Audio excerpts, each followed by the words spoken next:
Bonjour et bienvenue sur la 14e vidéo de mon portrait végétal challenge dédié au Momiji. Les règles sont simples, dessiner un portrait par jour durant le mois de janvier. Que le portrait soit d'une femme, d'un homme, d'une fée ou de toute autre créature légendaire, il doit toujours être accompagné ou inspiré par la plante du jour. Et pour ne rien gâcher, j'ai décidé de vous faire partager ma progression de cette liste en publiant une vidéo par jour. J'espère réussir à aller au bout de ce défi. N'hésitez pas à y participer en même temps que moi ou à me soutenir en regardant, likant, partageant et commentant mes vidéos durant ce terrible marathon. Les Momiji sont des érables japonais, ils sont connus pour s'habiller de feuilles rouges dès le début de l'automne. La forme des feuilles de l'érable japonais est plus délicate que celle de son voisin connu pour être l'emblème du Canada. La couleur rouge des feuilles et l'origine japonaise du Momiji m'ont donné envie de dessiner un personnage du folklore japonais, le Kitsune. Le Kitsune est un yokai puissant et très intelligent, un renard polymorphe qui vers ses 100 ans acquiert la capacité de se transformer en humain. Il choisit généralement de se présenter sous les traits d'une belle jeune femme pour séduire et piéger les hommes. Le Kitsune peut être bienveillant et de bon augure ou malveillant et malicieux.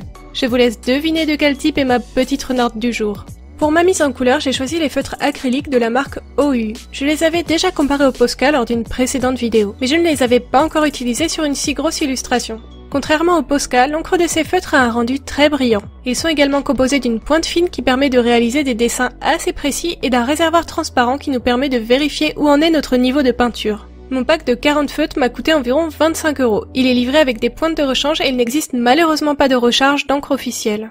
Je suis une grande fan des feutres à alcool OU et à ce titre j'avais vraiment hâte de tester leurs feutres peinture. Au premier abord, j'ai été assez séduite par leur prix, leur variété de couleurs et la qualité de leurs pointes. On peut les comparer à la taille PC3M chez Posca mais avec une pointe conique comparable aux pointes PC1M. C'est assez technique mais ça permettra aux connaisseurs des Posca de se faire une idée assez précise des OU. En les achetant, j'avais bon espoir de pouvoir compléter ma gamme de Posca. Malheureusement, les Posca ayant un rendu mat et les OU un rendu brillant, on ne peut pas les utiliser ensemble. Je trouve aussi que les OU Paint sont de beaucoup moins bonne qualité que les feutres à alcool OU, à qui je ne trouve que très peu de défauts. Ces feutres ont tendance à avoir l'eau de leur encre qui se sépare de la peinture. Il faut donc énormément les secouer avant de les utiliser pour éviter de n'avoir que de l'eau qui en sort. Mais même en les secouant, ils restent beaucoup plus liquides que les Posca et sèchent donc plus lentement. Et j'ai constaté un autre point vraiment étrange, c'est qu'un de mes feutres a changé de couleur et est passé du rouge foncé au rose pendant mon illustration. Mais j'avoue que c'est surtout l'aspect brillant que je n'apprécie pas du tout. C'est une question de goût, j'imagine que certains d'entre vous sont peut-être à la recherche de cet effet. Dans ce cas, vous devriez être ravis avec ces feutres.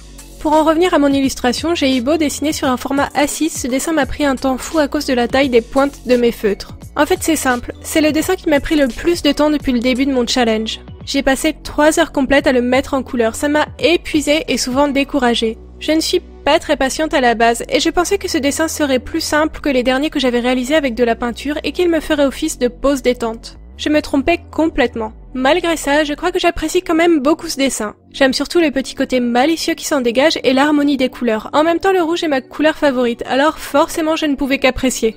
Je pense que cette illustration pourrait s'insérer dans une série à part avec le dessin que j'avais réalisé de Poison Ivy pour le thème du lierre. Je trouve qu'ils sont dans le même esprit, avec une compo similaire et réalisée avec le même type de médium.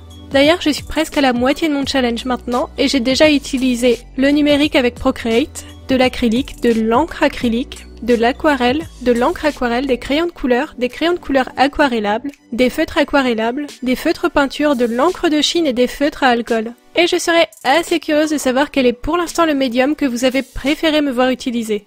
Pour la chevelure de ma Kitsune, je voulais la laisser entièrement noire avec des reflets blancs, et j'ai trouvé l'effet complètement raté. Du coup j'ai changé de cap et décidé de colorier certaines mèches en gris foncé. Pouvoir corriger aussi facilement ce type d'erreur est vraiment l'atout principal de ce type de feutre, et heureusement. Je préfère de loin le résultat après correction, ça m'aurait fait mal au cœur de gâcher 3 heures de travail dans la dernière ligne droite.